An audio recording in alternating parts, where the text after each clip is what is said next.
Hi, welcome back to Leena's home foods. என் channel புதுசாக பார்க்குறீங்கன்னா சப்ஸ்கிரைப் பண்ணுங்கள்.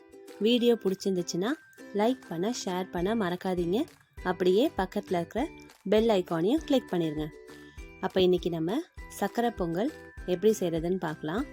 இதுக்கு ஒரு பவுலில் அரை பவுலுக்கு பாசிப்பருப்பு எடுத்திருக்கேன், ஒரு பவுலுக்கு வெல்லம் எடுத்திருக்கேன். உங்களுக்கு சர்க்கரை கம்மியாக வேணும்னா கம்மி பண்ணி எடுத்துக்கோங்க.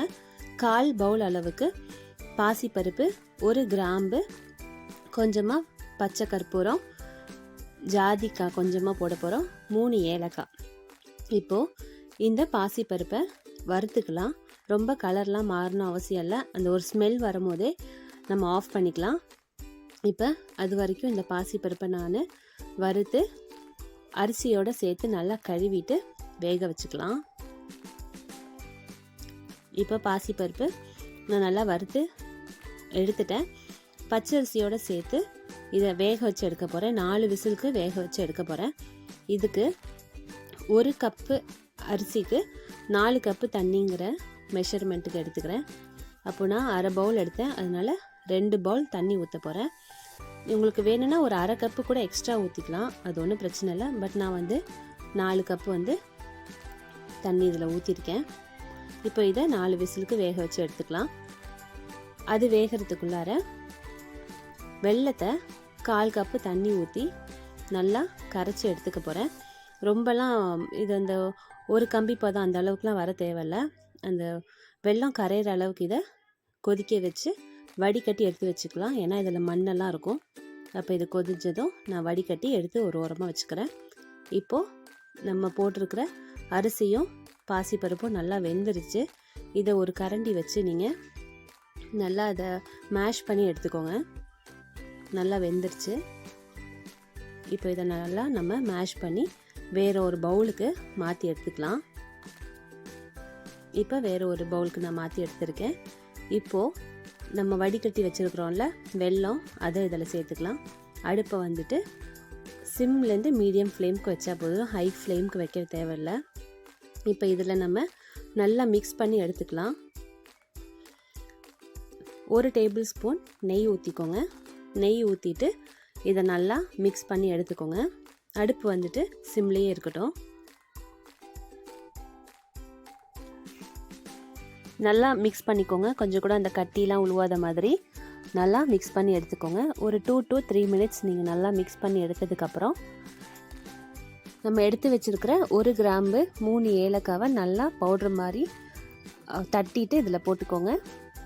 பச்சை கற்பூரத்தையும் ஒரு பிஞ்ச் அளவுக்கு இந்த மாதிரி சேர்த்துக்கோங்க.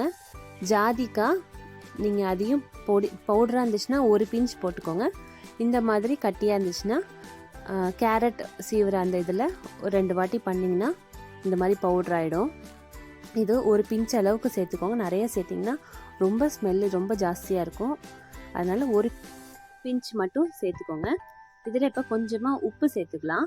உப்பு சேர்த்திங்கன்னா அந்த ஸ்வீட்டோட டேஸ்ட்டு கொஞ்சம் என்ஹான்ஸ் பண்ணி கொடுக்கும். அதனால் உப்பு சேர்த்துருக்கோம்.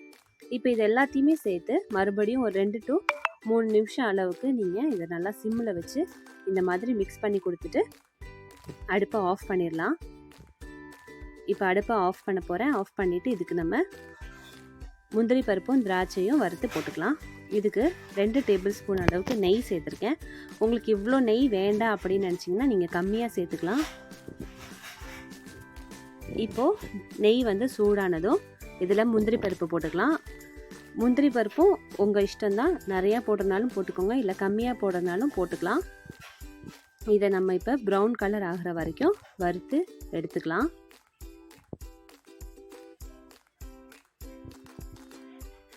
இப்போது முந்திரி பருப்பு நல்லா ப்ரௌன் கலர் ஆயிடுச்சு. இந்த ஸ்டேஜில் அடுப்பை ஆஃப் பண்ணிக்கோங்க. அப்படி இல்லைனா சிம்மில் வச்சுட்டு திராட்சை சேர்த்துக்கோங்க. இப்போ திராட்சையும் நல்லா வறுத்தாச்சு. இப்போ இது ரெண்டுத்தையுமே நம்ம செஞ்சு வச்சுருக்கிற பொங்கலில் சேர்த்து மிக்ஸ் பண்ணிக்கலாம்.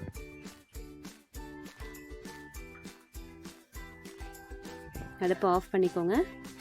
இப்போது நம்ம வறுத்து வச்சுருக்கிறத பொங்கலில் போட்டு நல்லா மிக்ஸ் பண்ணி எடுத்து வச்சுக்கோங்க. இது ரொம்ப சூப்பராக இருக்கும், நல்லா டேஸ்ட்டாகவும் இருக்கும். அப்போது கண்டிப்பாக இந்த பொங்கலுக்கு இந்த ரெசிபி ட்ரை பண்ணி பார்த்துட்டு எப்படி இருக்குன்னு கண்டிப்பாக எனக்கு கமெண்ட் பண்ணுங்கள். உங்களுக்கு பிடிச்சிருந்துச்சுன்னா உங்கள் ஃப்ரெண்ட்ஸ் எல்லாத்துக்கும் ஷேர் பண்ணுங்கள். மறக்காமல் என் சேனலுக்கு சப்ஸ்கிரைப் பண்ணிவிட்டு என்னை கொஞ்சம் சப்போர்ட் பண்ணுங்கள். அப்படியே மறக்காமல் பக்கத்தில் இருக்கிற பெல் ஐக்கானையும் கிளிக் பண்ணிடுங்க.